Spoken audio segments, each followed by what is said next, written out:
Hi, this is Charles Henson with InSecurITy.TV. Today with me, we have David Ruddick in Australia and Scott Beck in Canada.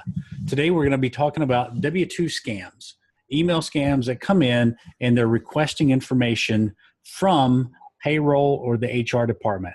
And it looks like the emails are actually coming from the CEO or the president of the company, and they're actually not coming in from there. They're using third-party services to spoof who they are. But the thing about these attacks are the scammers are really doing their homework. They're researching these companies. They're finding out who the president of the company is, who's in charge of accounting, who's in HR, and they're sending emails and hoping that you're so busy that all you're going to do is do what it requests, send the response, and move on. Scott, David, you know, we've seen this a lot with it being tax season in the U.S., where clients are getting these emails and they're busy with their day-to-day work, and they see an email come in and it says, hey, look, I need a copy of all the W-2s for all the employees, and they just attach them to the email and send them right back. Number one, we know that's insecure, and number two, they're not picking up the phone and asking, you know, they're not questioning the president of the company or the owner of the company asking, why are you needing this information, or should I even be sending this via email? Are you guys looking at this at all?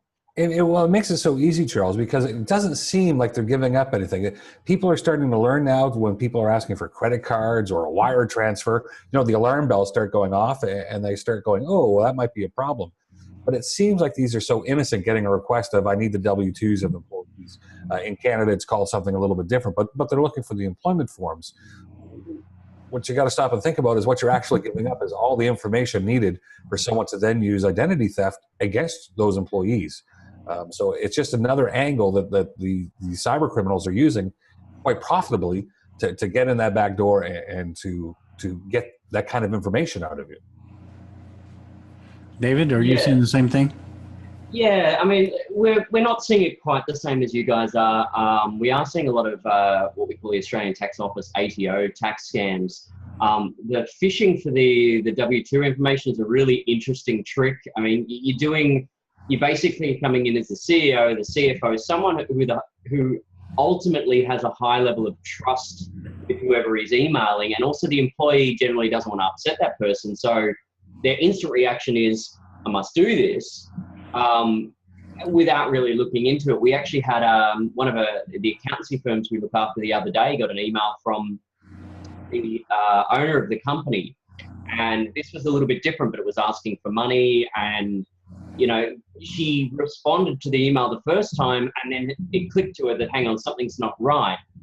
And, you know, again, we're programmed to respond to our superiors. So I saw an article that Seagate Technology just recently had this happen to them, and they released a whole heap of W-2 information in the States, and it's caused a whole heap of problems. So, yeah. And you know what, David, correct me if I'm wrong, but I think I saw a post where you said that some Australians are being scammed and their social media profiles are being looked at. And they're looking to see where these people are working, who's working within the company. And, you know, they're finding out who is part of this company. And they're looking for the human resources. They're looking for who's in charge of payroll, who takes care of these different services, as well as who is the authority within this company. A lot of this information can be found on social media, and some of it can even be found, especially on LinkedIn. Yeah, that's the one I was going to mention to you. Like, once you find one person on LinkedIn and you go to the company profile, there's a whole listing of everybody that's there, and usually people put in their headings so that you can find the president real quick. You can find who the CFO is. And from there, that you just use that as a stepping stone to connect to the next spot to try to make your way in. It's a great point, Charles. I mean, LinkedIn, it can be so good in so many ways, especially if you're trying to build your business and marketing. But it's also a treasure trove of information for those that are looking to use that information against you. Yeah, we a couple of years back at the Queensland Police Fraud and Cybercrime Symposium, one of the detectives, I think he was from the New South Wales Task Force, actually said his presentation was something along the lines of 30 minutes with ad breaks or something like that, and he used LinkedIn to particularly find someone within an organization who he thought he could compromise for a phishing attack. and then sent them a couple of emails to see if he could get them to give up information. And it was, he stepped us through, you know, I think he was watching the footy or something like that. And it was only in the ad breaks that he did this research through LinkedIn, and it was brilliant. And, you know, within 30 minutes, he managed to trick someone into giving him information. So we've said this before, you got to be really careful about what you put online. Yeah, you do. And you know, the thing is, you got to look at these people's profiles. If you see somebody that has 5 connections or 10 connections, or they're just getting set up in LinkedIn, LinkedIn's been out there for a few years now. If they're just getting connected on LinkedIn, you probably don't want to connect to them until they have more people that you're in common with, or email somebody that you see that that they have a common connection with, and ask them if you know who this person is. I get that on Facebook all the time, where people are constantly trying to connect to me, and they may have 5 friends, or maybe it's a cute girl, right? It's pretty pictures, and there's some revealing pictures on there. But what they're doing is, if you go look at who they're friends with, it's almost all guys. And so they're using this to try to find information about other people. And, you know, obviously it's not that girl that's in those photos. They're using those photos to emulate somebody else to try to gain information. And I'll tell you, I won't name the name of the company, but someone that's related to me works in security at a large firm. He said a guy from India called and said, look, I was promised this job. If I made it to the U.S., I paid this amount of money, and, you know, I need to find out if this job is legit. And they said, well, we don't know anything about that. And he said, well, who should I talk to? Who's in charge of hiring? Who's in charge of human resources? Because I got scammed out of a lot of money because they told me there was a job in the U.S. Well, long story short is they went back and forth, and this guy ended up emailing back and forth with the president, somebody in human resources, somebody in the payroll division, and he set the whole thing up himself. He was fishing for information. There never was a job. There never was a job in America. He played it off like he was the victim. Yeah, he was playing this large company to learn who their C-level execs were and who was in the human resources offices and accounting. So, you know, I mean, there's so many different angles that people are taking. The scammers are taking the time. Instead of just sending out blanket, 10,000 emails, they're actually doing their homework. Because they get a better return on their investment. They know that it looks a lot better. They know that it's going to get through the defenses more, and people are more apt to click on it or to respond to it. When I've been talking with clients at security seminars, people will ask, well, if that shows up, we're going to know it. And I have to explain to them quite often that email address that you come in, if you go hover over it and it shows you the email address it really comes from, these guys are getting really crafty. So let's say the name of your company has an O in it. They'll throw in a 0, or instead of an L, they'll put a 1. So as your eyes look at it and you go, well, why would my CEO ask for this? And you go, oh yeah, that's legitimate. It's coming from his email address, because they're putting these subtle little things that make it look like it's coming from that person. So back to your point, Charles, when we first started talking on this, you get these requests for personal information from anyone within the company. Your best bet, your best practice would pick up the phone and call the person and go, hey, I got this email. Are you really looking for blah? And confirm it. Yeah, and we talked a few episodes back about one of our clients that actually transferred $26,000 out of their bank account and was emailing back and forth with what appeared to be the owner of the company. And when you do look at the email address, they set it up with his first and last name. So when the email came into Outlook, it showed his first and last name. People don't think to click and hover over the email to actually view what the Outlook contact actual reply email address is. She went back and forth 4 or 5 times replying with this scammer before she ever realized that it wasn't the actual owner of the company that she was sending and receiving email from. So they can spoof you even by doing that, just hiding who that address is by putting in the first name and last name. So you've really got to look, and even don't want to get technical, but you can look at the host headers of the email message itself and actually see where it actually resides from, where it came from, the source on the internet.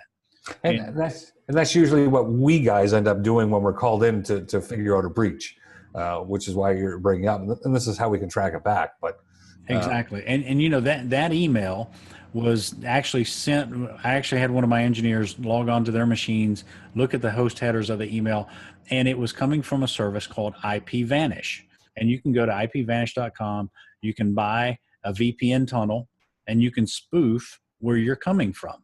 So let's say that when I pick up the phone and I call you, it shows that I'm calling as Charles. Well, I can actually spoof and say that I'm calling as David. And so I'm spoofing who I am. And that's a service that's out there. And one of the other things that we've seen in recent weeks is we actually got 2 different clients that got the exact same email. There's no misspellings in it. And the email itself came from the president of the company.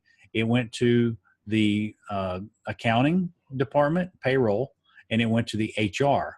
So it went to 2 different departments. So it was sent, the email was sent to one person, carbon copied the other, and it said, look, we need date of birth, social security, hire dates, home addresses of all the employees so that we can run a background check. Please attach it to an Excel file and send it to me at your earliest. Now, we had talked to them about the different types of attacks out there. So the first thing they did is they called the owner of the company. They said, hey, did you request this information? And she said, no, I didn't request that. I have no idea. But call Nashville Computer and see if they can look at it and see, you know, where the actual email came from. It came through the exact same service. Who said make the phone call? Yes. That's right, Charles. I mean, that's really has got to be the first step. If they're asking for personal information, radars need to go up, make the call, confirm before you do anything. I'm just wanting to go back to the previous call about phishing for all the CEO's information. I mean, on a publicly listed company or on a lot of companies, this information is already available. As we've said, it's not difficult to get it from LinkedIn. But at what point in time do we start just basically, well, not quite hanging up on people, but saying, look, I'm really sorry, but you're asking too many questions, and hang up, and potentially make the engagement between our customers or vendors, partners, and our business more difficult than it needs to be in an effort to protect? Because that's a really clever scam to call up and say you were promised a job and then start talking to everyone. I'm not really sure where to go to say what you should do with that. Yeah, you know, if it was just the online, you know, you could go, okay, company policy is if you set up a LinkedIn account, don't put your position in your LinkedIn profile. That would be one thing to do. But if they're calling in off the phone, then how do you protect yourself from that? And that's a very good question, and it's a good conversation to have. I think you have to limit how much information you give and say, you know what, we'll have to internally investigate this situation and we'll be back in touch with you.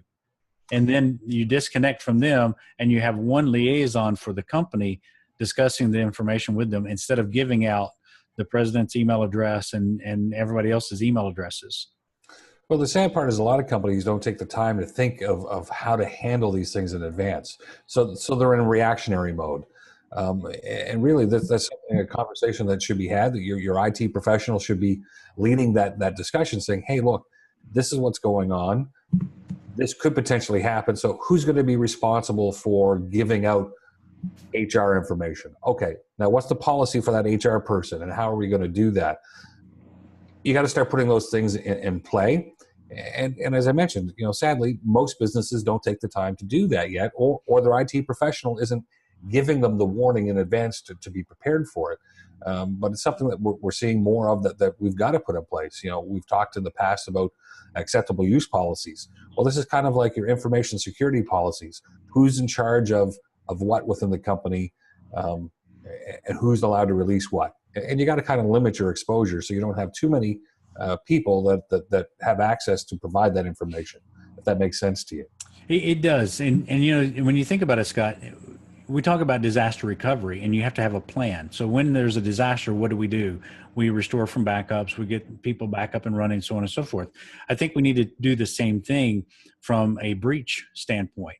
So let's say that somebody did fill out the W-2 information or sent that out to them. Okay. Now all of your employees are open to having their identity stolen. Maybe they responded back because they thought that the CEO or CFO was really going to do background checks. Now that person has emailed all that information. Now, instead of wondering what to do, companies need to have a policy in place to say, if this should ever happen, these are the steps that we need to take. Contact the FBI, have everybody lock down their credit, through the big companies, put a credit freeze, and buy some type of service like LifeLock or another service like that, so that we can monitor their credit for them, because we are responsible for the breach that just happened. And depending what industry they're in, I mean, there's going to have to be a call to a lawyer, because quite often the law firm is going to have to get involved, and they'll spearhead some of this stuff. Your cyber insurance company, should you have been forward thinking and put cybersecurity insurance in place. There's so many moving parts in this, Charles. That's where people got to start thinking strategically. We start off with W-2s and those requests, but it goes right down the line of, if you're handling important information within the company that can identify your clients, your employees, what's those policies? How are you going to handle it? And what are you going to do should the worst occur? Yeah, absolutely. All right, guys, any last words of wisdom? Just be vigilant, I guess. Don't take everything on face value. Double check it, as Scott said. Look at the email, have a look at where it's coming from before you respond. Just don't act straight away. And call your IT guy, call your IT manager, call your boss, call the person who sent you the email. Don't be so quick to act. All right, Scott?